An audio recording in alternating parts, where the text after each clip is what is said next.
किसी के काम में दोष निकालना, किसी की कमियों को तलाशना, ये सबसे आसान काम है और बदलते दौर की ये पहचान भी है, क्योंकि आज के इस दौर में लोगों को दूसरों की कमी निकालने में ही महारत हासिल है। अगर दूसरों में कमी निकालने की बजाय अगर आप खुद की कमियों को पहचाने तो यकीन मानिए खुद में एक बड़ा बदलाव ला पाएंगे। लेकिन लोग तो अपना कीमती समय दूसरों की गलतियों तलाशने में बर्बाद कर देते हैं। अपने इस बात को आगे बढ़ाऊंगा, लेकिन पहले कुछ राशियों का हाल।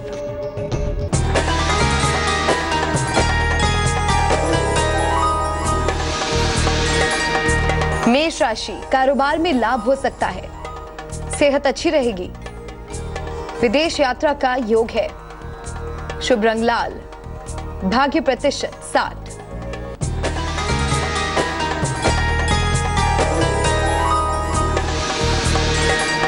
वृषभ राशि, सेहत का ध्यान रखें, धन लाभ का योग है, उपहार और सम्मान का लाभ मिलेगा, शुभ रंग ग्रे, भाग्य प्रतिशत 54।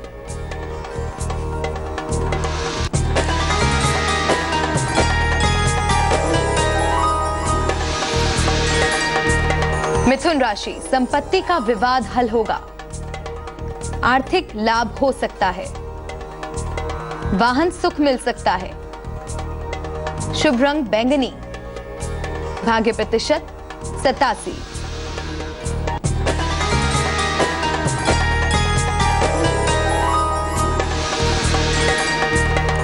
कर्क राशि, करियर में सुधार हो सकता है, सेहत में भी सुधार होगा, अहंकार से बचें,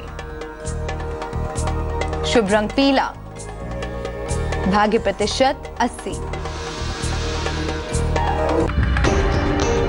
राशिफल से पहले मैं आपको ये बात समझा रहा था कि दूसरों में कमी निकालने के बजाय अपनी कमियों को पहचाने, दूसरों की गई गलतियों की तलाशने की बजाय खुद की गलतियों को दूर करें। चलिए एक कहानी सुनाता हूँ। अरब में दूर दूर तक फैले हुए साम्राज्य की शासक एक महिला थी।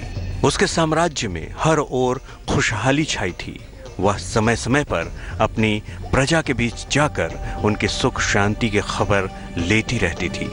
एक बार जब वो राज्य भ्रमण करके लौटी तो एक राज्य अधिकारी उनसे बोला, महारानी, मैंने इस भ्रमण के दौरान देखा कि चारों ओर लोगों को आपकी न्यायप्रियता, निष्पक्ष व्यवस्था और सेवा भाव से पूर्ण संतोष है, लेकिन फिर भी कुछ ऐसे लोग हैं जो लगातार आपकी आलोचना करते हैं।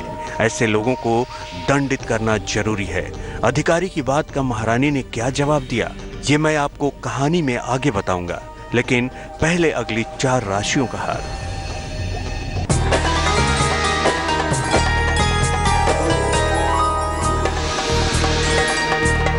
सिंह राशि, शिक्षा प्रतियोगिता में सफलता मिलेगी, परिवार में खुशियां आएंगी, पुरानी इच्छा पूरी होगी,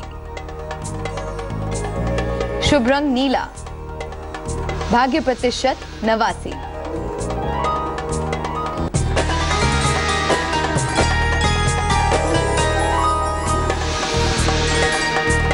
कन्या राशि, वाहन ना चलाएं, संतान की सेहत का ख्याल रखें, बेवजह चिंता ना करें, शुभ रंग आसमानी, भाग्य प्रतिशत 55।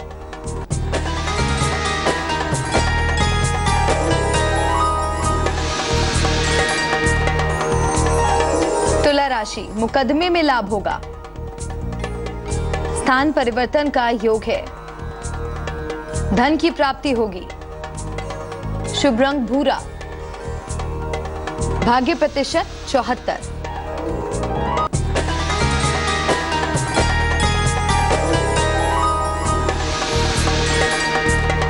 वृश्चिक राशि, मान सम्मान मिलने के योग हैं,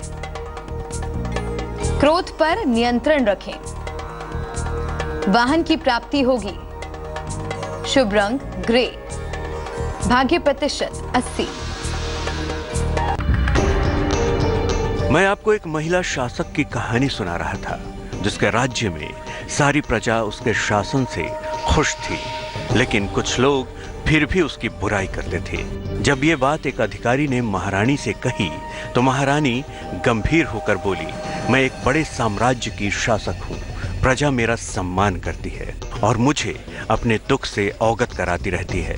मेरा एक इशारा आलोचकों का मुंह बंद करने के लिए काफी है, लेकिन ऐसे लोगों को दंडित करके हम अपना समय और शांति क्यों नष्ट करें? वैसे भी इस दुनिया में कोई भी कितना ही अच्छा क्यों ना हो, लोगों को उसकी आलोचना करने का पहलू मिल ही जाता है। मुझे स्वयं पर पूर्ण विश्वास है, इसलिए मैं उन लोगों की आलोचना से बेवजह क्यों डरूं? वैसे भी एक शासक को यही दृष्टिकोण अपनाना चाहिए कि वह आलोचनाओं की तरफ ध्यान न देते हुए अपने काम को ईमानदारी और न्यायप्रियता से करता चले। ऐसे में शासक के कार्य देखकर आलोचकों के मुंह स्वयं बंद हो जाएंगे। उसे इन आलोचकों के खिलाफ कुछ करने की जरूरत ही नहीं। इस कहानी से क्या सीख मिली, ये मैं आपको अंतिम 4 राशियों के बाद बताऊंगा।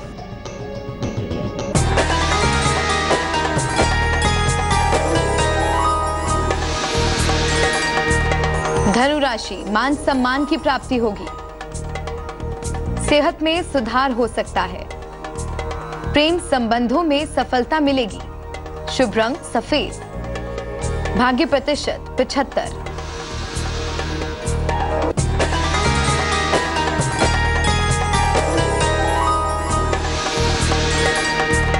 मकर राशि, नया काम ना करें।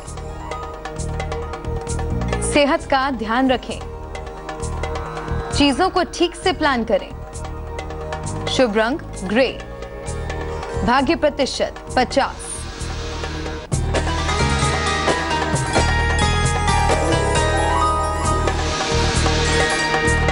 कुंभ राशि, नौकरी में परिवर्तन ना करें। वाणी पर नियंत्रण रखें। सेहत बेहतर होती जाएगी। शुभ रंग भूरा। भाग्य प्रतिशत 69।